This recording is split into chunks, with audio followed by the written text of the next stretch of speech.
আপনি চাইলে না আমরা দুই বোন মিলে আপনার বেডরুমও শেয়ার করতে পারি। আপু, আপনাদের মোট 3000 টাকা বিল হয়েছে। ও আচ্ছা, 3000 টাকা বিল হয়েছে। আচ্ছা, আমি না টাকার ব্যাগটা আনতে ভুলে গেছি।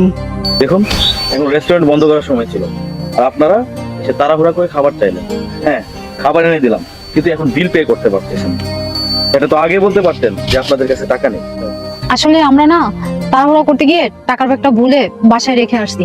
এখন কিভাবে যে আপনার বিলটা দিব কিছুই বুঝতে পারতেছি না। ভাইয়া, আপনাদের হোটেলে কোনো কাজ থাকলে দেন না, আমরা করে দিব।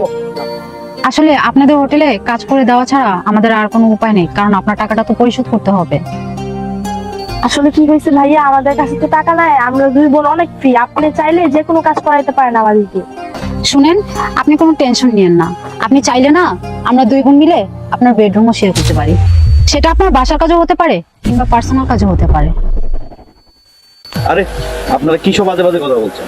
আর আপনারা দুজন যেটা বলছেন সেটা আমার পক্ষে কখনো সম্ভব না। হ্যাঁ, আমি দেখতেছি আপনাদের জন্য কোনো ব্যবস্থা করতে পারি কিনা। এই যে আপু, এই নিন, এখানে 3000 টাকা আছে, বিল পে করে চলে যায়। আরে না না ভাইয়া, আমাদের টাকা লাগবে না, আমাদের কাছে টাকা আছে। আমরা দুই বোন আপনাকে পরীক্ষা করতেছিলাম। টাকা যেহেতু আপনাদের কাছে আছে, তাহলে আপনারা দুজন মিলে আমার সাথে এত বড় মিথ্যা নাটক কেন করলেন? এই নেন, আপনার টাকাটা রাখুন। আসলে কি হয়েছে জানেন, আমার বাবা না আমার এই ছোট বোনের সাথে আপনার বিয়ে ঠিক করেছে, তাই আমরা এসে আপনাকে পরীক্ষা করে নিলাম। হ্যাঁ, বাসা থেকে আমাকে মাও বলেছিল যে তোর একটা মেয়ের সঙ্গে বিয়ে ঠিক হয়েছে, যে কোনো সময় দেখা করতে পারে তোর সাথে। হ্যাঁ, তার জন্যই আমরা এসেছি। আর এসে দেখলাম যে আপনার মতো ভালো মানুষ এই দুনিয়াতে হয় না। আসলে আপনাকে যদি পরীক্ষা না করতাম না, তাহলে আমরা বুঝতেই পারতাম না যে আপনার মতো সৎ লোক এখনো এই দুনিয়াতে আছে। আর আমরা হ্যাঁ, এই বিয়েতে রাজি আছি। আমার বোনকে আপনার সাথে বিয়ে দিতে চাই। আপনি এক কাজ করেন, আপনি আপনার ফ্যামিলি নিয়ে আমাদের বাড়িতে চলে আসেন। আজ তাহলে আমরা উঠি। আচ্ছা, চল। ধন্যবাদ।